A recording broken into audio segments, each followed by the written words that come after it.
Hello and welcome to This Week in Bitcoin. A lot of things happened again, so let's get stuck in right away. News number one surrounds the Bitcoin price, and that is that for a brief moment, it has actually dipped under 100,000 US dollars per coin.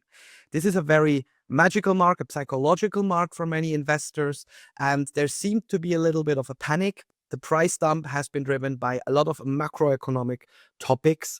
There is the ongoing fear of the US dollar devaluation. There is the fear of potential new tariffs. And obviously, the whole situation didn't aid Bitcoin. And there has also been some dumpings by larger positions. However, nevertheless, the Bitcoin went down. It also rebounded extremely quickly. And considering all the facts, it was actually a good recovery.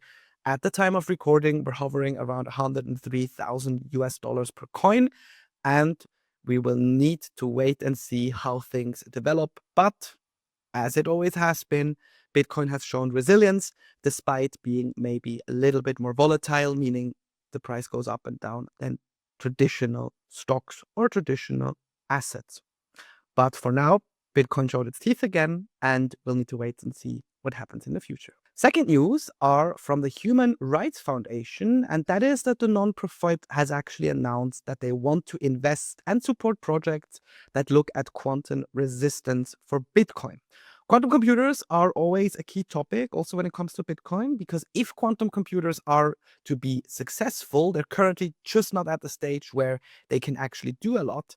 They would be a danger for any encryption on the internet. Not just for Bitcoin, because that'd be the least of the worries, but for anything connecting to a website, trying to encrypt it, from messenger services, even to banking apps.